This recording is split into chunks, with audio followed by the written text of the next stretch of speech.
frío Canadá y la calurosa Texas, entre Washington en el este y San Diego en el oeste, hay nada menos que 54 bases militares alemanas.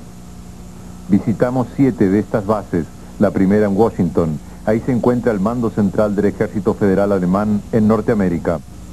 En este edificio reside el jefe militar del destacamento territorial germano en Estados Unidos y Canadá, el aviador Franz Lanz, con grado de general. Como es sabido, la reorganización de las Fuerzas Armadas alemanas después de la Segunda Guerra Mundial, en los años 55 y 56, se hizo casi en un 100% con el material y con la capacitación militar prestadas por Estados Unidos.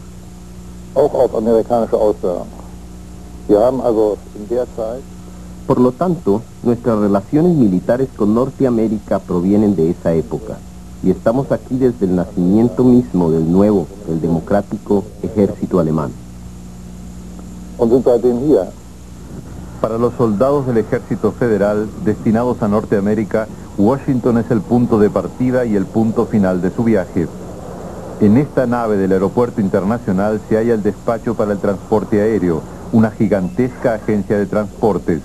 Al año se transbordan aquí 6.000 toneladas de carga aérea, se envían 140.000 paquetes que contienen desde repuestos para los misiles de defensa antiaérea Patriot hasta cerveza o maletas de pasajeros, y es que el ejército traslada desde y hacia Norteamérica nada menos que 40.000 soldados al año.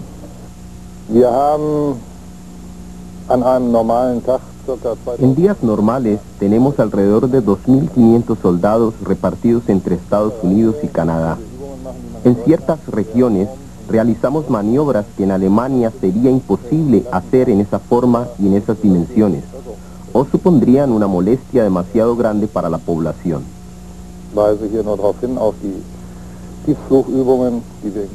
Pongo por ejemplo los vuelos rasantes que hacemos en Goose Bay, donde podemos volar a 30 metros de altura sin molestar a los habitantes, pues aquí no existe la densidad de población que existe en Alemania. Para ir a Goose Bay es necesario disponer de tiempo. Partiendo de Washington, pasando por Boston en Massachusetts, Halifax en Nueva Escocia y St. John's en Newfoundland, se requiere un día completo para llegar a Goose Bay en Labrador. Sin embargo, para quien llegue a Goose Bay en calidad de huésped del Ejército Federal, la recompensa a tanto esfuerzo lo está esperando. En la casa alemana hay cerveza y carne picada a la crema. En el lejano Labrador, la casa alemana es, para los soldados que vienen a instruirse, tan importante como el aire que respiran. Labrador en Canadá está muy poco poblada. Por esa razón y además por su topografía tan parecida a la de Europa, la Fuerza Aérea Alemana ejercita aquí los vuelos rasantes. Se utilizan Tornados de fabricación comunitaria europea y F-4 Phantom, una máquina norteamericana de eficacia probada. Los pilotos vienen a Goose Bay a realizar cursos de 2 o 3 semanas. Su formación la han recibido en Alemania. Aquí en Canadá aprenden lo que significa pasar casi rozando las copas de los árboles a 1000 kilómetros por hora. Tanto los Tornados como los F-4 producen durante el despegue un ruido ensordecedor, pues ambos encienden las toberas de postcombustión de los reactores para elevarse. Volar tan rápido a tan baja altura debe ser una sensación tan extraordinaria que comparado con ella, las montañas rusas seguramente solo provocarían bostezos de aburrimiento.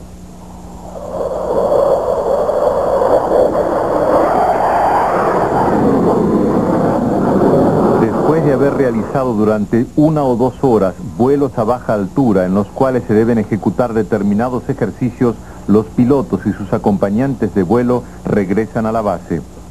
Le preguntamos a un piloto si los vuelos rasantes son la cosa más linda del mundo. No. El comandante de la unidad de instrucción táctica en Goose Bay es Hermann Schörling.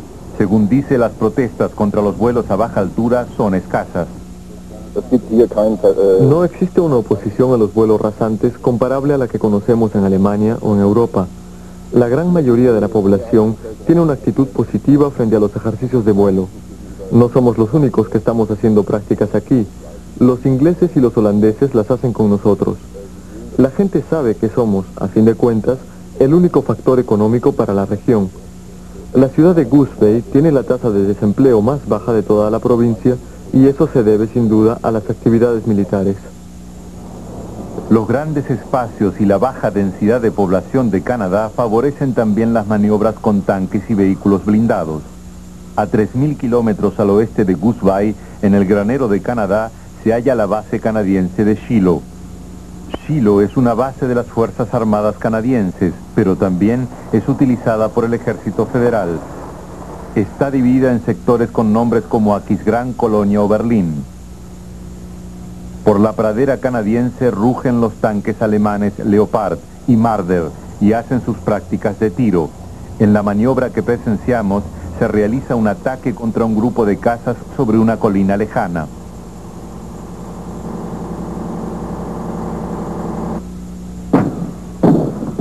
Mientras los tanques Leopard disparan contra el blanco, los Marder realizan un ataque por los flancos.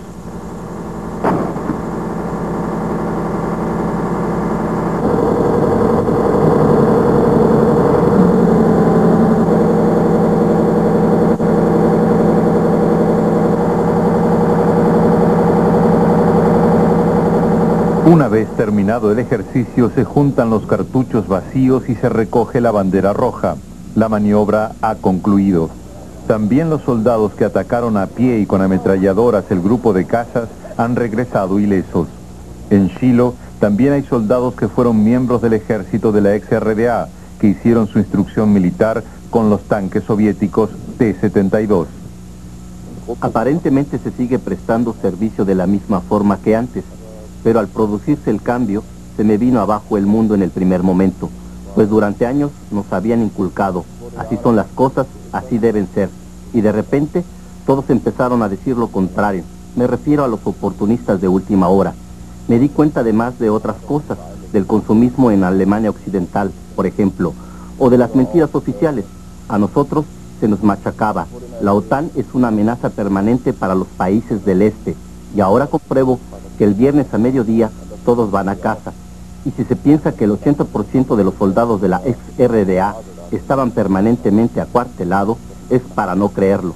Los soldados de la ex-RDA fueron adoctrinados durante años y no resulta tan fácil sacar todo eso de la cabeza. El jefe del cuartel general de enlace en Shiloh es el teniente coronel Heimbach. La capacitación de tropas alemanas en Shiloh se remonta a comienzos de los años 70. La Guerra Fría estaba en pleno apogeo y la República Federal de Alemania se encontraba repleta de tropas de diversos países.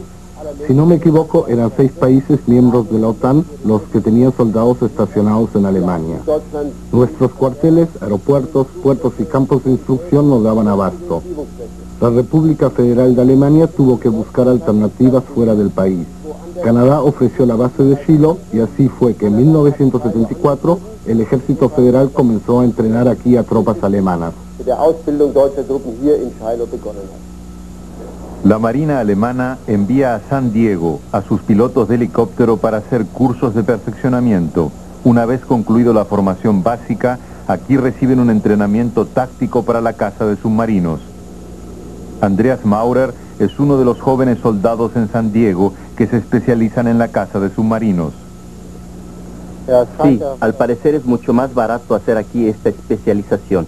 En Alemania habría que construir una escuela, comprar la flota de helicópteros y aviones necesarios para el entrenamiento, pagar al personal, financiar el mantenimiento y la reparación de los aviones. Y todo eso resultaría mucho más caro que comprar un curso de especialización en San Diego. O sea que el Ejército Federal paga por estos cursos. Así es, según nos han dicho, el costo del curso básico de capacitación es de $270 por día y el programa completo cuesta en San Diego $300,000. ¿Por persona? Sí, por persona. Quien desee ser piloto de helicóptero tiene que esforzarse al máximo, tanto frente a la computadora como dentro del simulador de vuelo. En San Diego hay simuladores fijos y movibles. En su interior se simulan en la pantalla las condiciones reales de vuelo, incluidos los movimientos típicos de un verdadero helicóptero. A la hora de volar, los jóvenes pilotos tienen que saber lo que les espera, pues ahí están solos. El helicóptero es examinado meticulosamente por ambos pilotos. También el personal de tierra comprueba antes del despegue que se mueva todo lo que tiene que moverse y que gire todo lo que tiene que girar.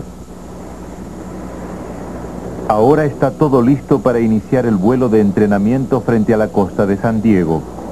San Diego es la mayor base de la Marina norteamericana en la costa occidental y probablemente la más hermosa.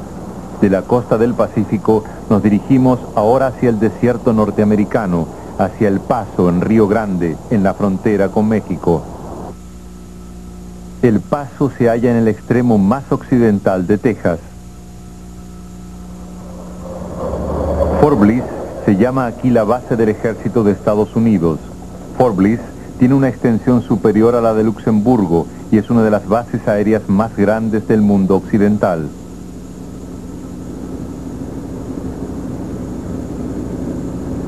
Aquí se encuentran también el comando de la Fuerza Aérea Alemana en Estados Unidos y la Academia de Misiles. Rudolf Neumann es el comandante de la Academia de Misiles. Esta academia existe hace 26 años y las razones de entonces para crearla siguen siendo válidas hoy. Solamente tenemos misiles de defensa antiaérea norteamericanos. Antes eran los sistemas Pershing, Nike y Hawk. Ahora son los sistemas Hawk y Patriot. Nuestra presencia en Estados Unidos significa también estar cerca del Centro Norteamericano de Defensa Aérea en Fort Bliss, el mayor de su tipo en el mundo occidental. Detrás de Fort Bliss, hacia el noreste, hay grandes campos de instrucción y de tiro que antes utilizábamos intensamente y ahora menos, dependiendo un poco de los costos que nos significan. Además de la infraestructura, tenemos aquí condiciones climáticas muy favorables para la capacitación profesional. Y sobre todo, existe la posibilidad de analizar con el ejército norteamericano, la fuerza decisiva en la defensa aérea de Occidente, doctrinas, estrategias y modalidades operacionales.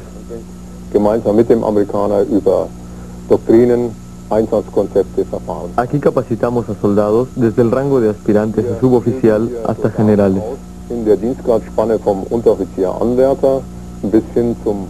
Los cursos pueden ser instrucciones de una semana o capacitaciones de 13 o 14 meses. El fin de la Guerra Fría es considerado por muchos como una amenaza para la cooperación en la OTAN. Interrogamos al comandante del destacamento, Hermann Adam. Hasta ahora existía el intercambio de unidades entre las Fuerzas Armadas de la República Federal de Alemania y de Estados Unidos. La retirada actual de tropas norteamericanas de Europa significa que estas posibilidades de cooperación van a disminuir.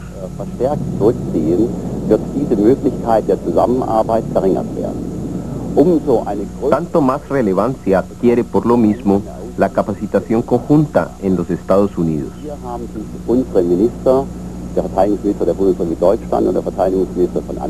Los ministros de defensa de ambos países se reunieron aquí y subrayaron la voluntad política de seguir profundizando en las relaciones militares, en el intercambio de unidades y de personal especializado entre ambos países.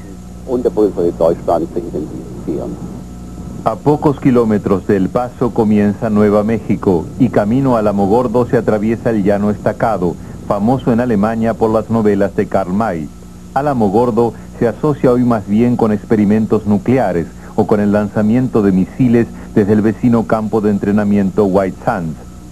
En Alamogordo se encuentra además la base aérea Holloman, el más reciente lugar de estacionamiento de soldados alemanes en Estados Unidos, porque se cerró el centro de formación profesional George en California por razones de economía. En colaboración con una unidad de formación norteamericana, tenemos la tarea de capacitar a los nuevos pilotos y a las nuevas tripulaciones para los Phantom, los F-4, de la Fuerza Aérea Alemana.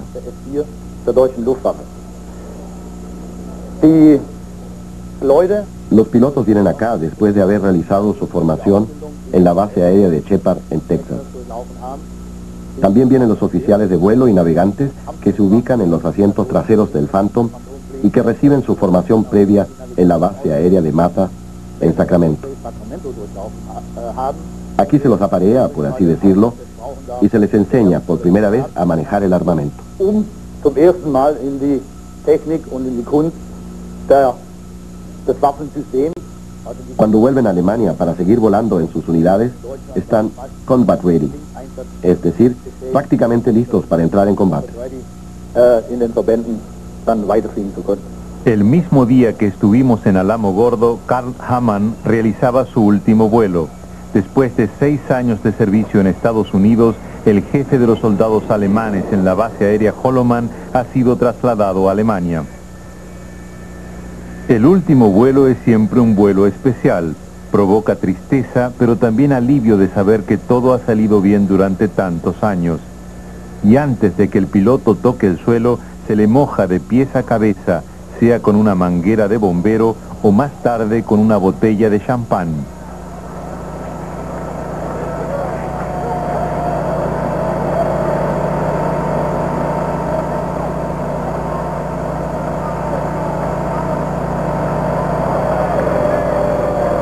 Esta recepción de los camaradas en el aeropuerto es una forma de expresarle su afecto a Karl Hamann.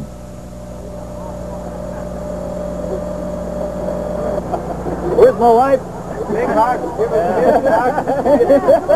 Come on!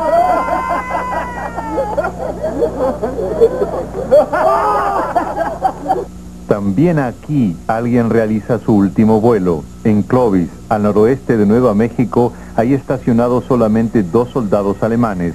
Uno de ellos, Leo Bender, vuelve a controlar momentos antes de su último vuelo el F-111 en la base aérea de Cannon. Esta vez, el personal de turno no se percató de ello, por eso Leo Bender se libró de la húmeda recepción al concluir su último vuelo.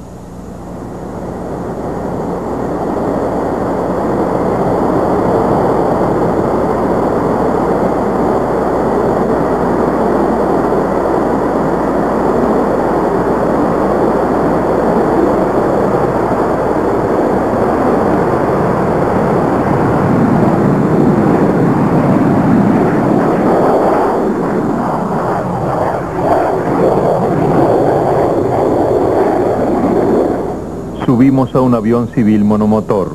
El piloto es el comandante Oliver Schmelzer, que llegó a Clovis dentro del programa de intercambio. Le preguntamos por qué Clovis. No tenemos demasiadas bases en las que podamos realizar instrucción. Está la base aérea de Separ. Allí se realizan los programas iniciales en aviones a reacción. Luego tenemos la base aérea de Holloman en Alamogordo, Nuevo México. Allí se utiliza el F-4. Pero como ya he volado antes en el Tornado, tampoco me serviría de mucho. Lo único que me queda entonces es el F-111. En estos programas de intercambio se hace más o menos lo mismo que en el Tornado, que en el F-111. Eso significa que ahora hay 2 pilotos norteamericanos en Jever, Alemania, que reciben su instrucción con el Tornado, mientras nosotros lo hacemos aquí con el F-111. No tengo problemas de adaptación porque conozco la Fuerza Aérea de Estados Unidos desde el comienzo de estos programas, y al empezar aquí no me fue en realidad difícil. Clovis es uno de esos lugares remotos y casi desconocidos, pero aquí por lo menos el mundo todavía está en orden. Lo que en otros lugares se consideran aspiraciones idílicas, aquí es vida cotidiana. Cerveza, un asado casero con los amigos, los colegas y los niños, y casi siempre todo bajo un hermoso cielo azul. Oliver Schmelzer está casado con Annette, una norteamericana a la que conoció en Alemania, donde ella estuvo trabajando para el ejército de Estados Unidos. Oliver y Annette envían a sus hijos a una escuela local en Clovis. No está lejos y ellos pueden acompañarlos cada mañana en bicicleta. En esta ciudad, donde apenas hay 2 soldados alemanes estacionados, los miembros del Ejército Federal Alemán deben recurrir a las escuelas estadounidenses. En Shiloh, Canadá, la situación es distinta. Como aquí, hay estacionados a veces hasta 1.200 alemanes. Funciona una pequeña escuela alemana en la que por lo menos los primeros años se imparten las clases en alemán. Aquí los niños aprenden con Uli a leer o a deletrear en alemán.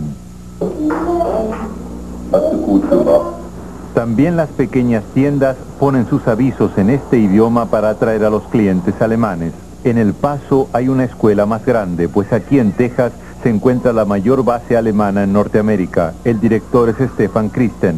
Actualmente tenemos 135 alumnos y aquí pueden cursar toda la enseñanza primaria hasta el nivel de curso noveno y recibir el certificado de escolaridad primaria superior.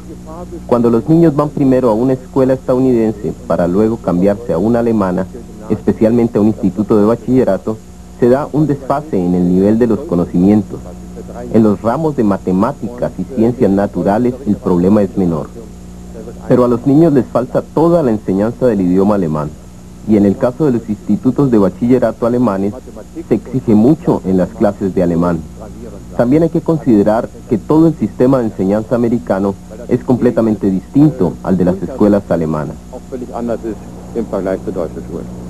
Y donde se junta un grupo de alemanes, no pasa mucho tiempo sin que se empiece a jugar fútbol, como en la escuelita alemana de Fort Bliss, o se cultive el canto coral, como aquí en la sala de estar de los soldados.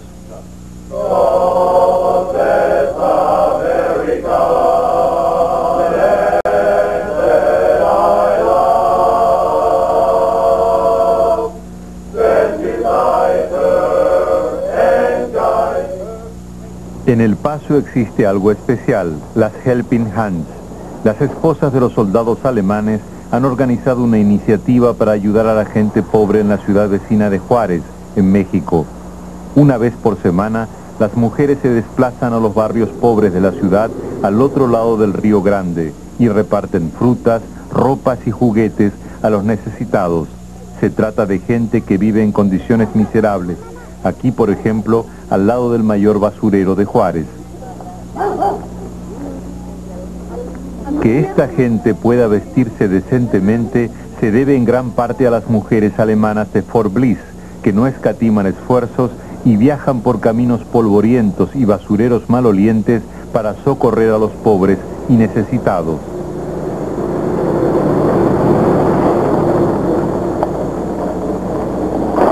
Si se lo compara con Juárez, Goose Bay en el norte es realmente un paraíso, a pesar de que las posibilidades de recreación son más bien escasas.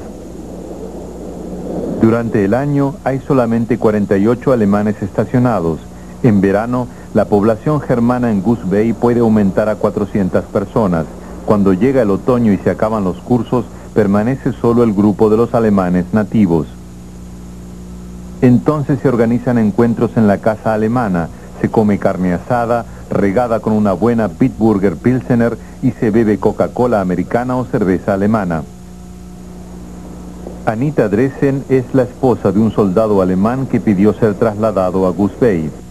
Mi esposo me dio a elegir. Primero vino acá, observó el lugar y luego me contó en Alemania lo que había visto. Primero lo negativo y luego lo positivo. Entonces yo le dije, está bien, hagamos la prueba.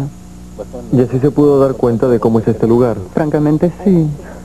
Es un lugar muy tranquilo, ¿verdad? Sí, es algo monótono. ¿Y usted se ha acostumbrado a este lugar? Sí, bastante bien. El invierno lo resarce a uno de todo. El invierno es la estación más hermosa del año. Ahí se pueden hacer muchas más cosas que en verano. Sí, y las otras cosas que echamos de menos, por ejemplo, los alimentos o la ropa, para eso están los viajes a Alemania, y eso es en verdad suficiente. Viniendo de Düsseldorf, ¿no le ha resultado difícil acostumbrarse a vivir en una región tan apartada en Canadá? ¿O ha sido un proceso rápido? En primer lugar hay que acostumbrarse al clima. Por lo demás, aquí tenemos todo lo que necesitamos.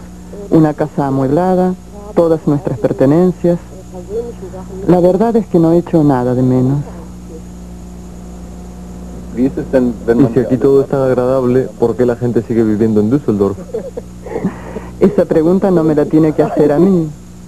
Günther Timmermann, experto en logística del Ejército Federal en Goose Bay, conoce las razones que hay para venir a Labrador. El país, la gente, todo es sencillamente diferente. Aquí llevo una vida distinta a la que llevaba antes de venir a Canadá.